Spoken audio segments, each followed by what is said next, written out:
Hi guys, so today we're going to go over our Janu Sirsasana, which is our head to knee pose. So this is a seated posture. There are other variations that you can do in different ways, not exactly the same. We're just going to focus on the traditional Janu Sirsasana and two variations. So the main thing that we're focusing on with Janu Sirsasana is stretching out the hamstrings and the muscles of the calf. So this pose looks like this. We go ahead and extend one leg out, opposite leg bends at the knee. So sole of the foot comes into the opposite thigh. So this is our Janu Sirsasana here. And there's a few things going on, and there's oftentimes people do this a little bit wrong. It's okay, this one isn't too bad to do them properly. So to get into the first variation of the pose, we want to go ahead and rotate our rib cage. So I'm facing forward here. We're going to go ahead and rotate our spine and be pointing directly over the extended leg. And there's a reason why we have two separate variations. Again, this is focusing mostly on the hamstrings. Our hamstrings are a group of muscles in the back of our thigh, which most of us are familiar with. But our hamstrings are about 3 muscles, sometimes considered 4 because the one muscle has 2 heads. But we have basically 2 groups of hamstrings going on in our legs. We have the more medial hamstrings, which is medial always means closer to the midline. So we have the medial hamstrings and then the lateral hamstrings. Lateral means farther from the midline. So these 2 different stretches, these 2 variations of Janu Sirsasana, you'll feel them a little bit differently in each pose. So the first variation with the leg extended, chest rotated, coming over the extended leg, you're going to feel that more in the lateral hamstrings and maybe even a bit into the side of the outside of your hip. These external rotators, you might feel a little bit depending on how tight you are. So again, there's a whole bunch of things going on here. So just for anatomy, we have flexion at the hip. Anytime that our hip is not extended out straight, it's flexing. So we're flexing at the hip here. We have extension at the knee, and then we have dorsiflexion in the ankle. So just so you guys can see, this is dorsiflexion, plantar flexion. So dorsiflexion is when the angle here is decreased between the foot and the leg, and plantar flexion is when the angle is increased. So we're going in and we're dorsiflexing. And the main reason why we're dorsiflexing here as well is to get into the calf muscles. If we plantar flex, we're not actually going to feel too much of a stretch in these back muscles of the calf. We're actually contracting those and engaging them and shortening them, not lengthening them. So when we dorsiflex, we're contracting these front muscles and we're extending and stretching the muscles of the calf, which are the main 2 are the gastrocnemius and the soleus.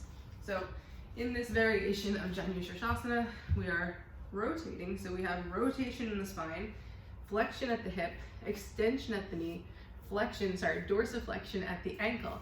And then we're also flexing through the shoulders. So this is flexion of the shoulders, this is extension of the shoulders.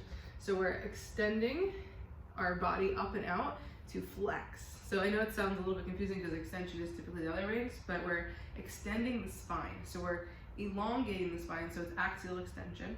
So we're elongating the spine, flexing at the hip, hinging forward, keeping our back straight. So that's one of the reasons why I say extension, because we're not flexing our abs here. We're extending through the spine, hinging forward, flexing through the shoulders, reaching for our toes. And one of the main reasons, like I said, that we flex this foot is to feel the stretch in our calves as well. And we also want to make sure that in this pose, we're not hyperextending the knee, because if we hyperextend the knee and lift the ankle here, we're not actually feeling too much of a stretch here. We're engaging the quads a bit more to pull up, and we're kind of possibly causing more stress on that knee joint. So in this pose, you do want to have a tiny little baby bend in the knee, if you can. Inhale, lift, lengthen. Exhale, hinge and fold. The eventual goal is to get your chin to your shin, not your head to your knee. I know that's what it says in the literal name of it. Janu Sirsasana, Janu is knee, Sirsa is the head, and then asana is always pose. But we don't actually want to bring our head to our knee. We want to eventually get chin to shin and come down this way, okay? So again, this is our first variation. I want you to feel this and notice that you are going to feel this more in the lateral hamstrings. The second variation, we get into the medial hamstrings and then also into the adductors, which are the inner muscles of our thigh.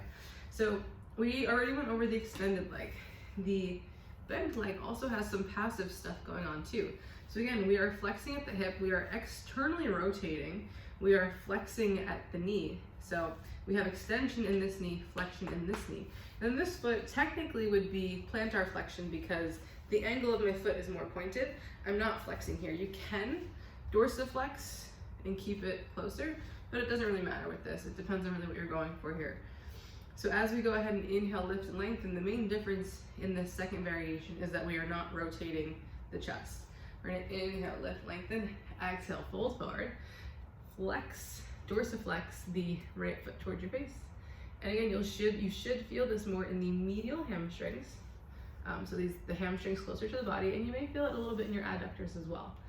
This is also passively lengthening your lats by coming forward, passively lengthening your traps and your rhomboids, because you're coming in and you're kind of protracting the shoulders a bit as you come down. So again, Janu Sirsasana is another one of those poses. I'm gonna go to both sides, that way we can be a little bit even. So Janu Sirsasana is one of those poses that a lot's actually going on. And there's a lot of reasons why people might feel tension in different areas of this pose. If you have really tight hips, even just sitting like this can be rough. I always recommend, as many of you have known, that like scoot your hips behind your shoulders, then lift and lengthen. It'll help you feel a little bit more stable, way less pressure on the low back, a little bit less pressure on the external rotators of the hips as well. So again, Janu Sirsasana, chest rotated over leg, works on the lateral hamstrings. Janu Sirsasana, straight down the middle between the foot and the leg, works more in the medial hamstrings. And again, all these muscles involved in the leg. We also again have these hip muscles where passively in the extended leg and the flex leg, we're passively lengthening the gluteus medius, gluteus maximus, and working about these external rotators, obviously more so on the externally rotated leg.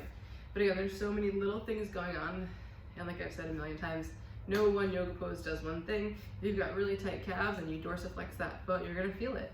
You know, sometimes people even just come here, and this gets you nice and deep into the calves here. And even if you have really tight hamstrings, just doing this can really help open up. So always listen to your body, be aware of how you feel, and now you can actually bring a little bit more awareness into the anatomy of what you're doing too. Now you know exactly what's going on. Even just sitting in this Baddha Konasana here, I'm not actively really stretching my quads here. They're really kind of passively lengthening because of the flexion at the knee. Again, even just understanding the different movements of different parts of our body can be really beneficial into helping us both in yoga and jiu-jitsu to have more body awareness and just more ability to know what's going on and tweak things to make them more beneficial for ourselves. Hope you guys like this one. Hope you found some of it useful, and yeah, hope you guys enjoy learning some more anatomy.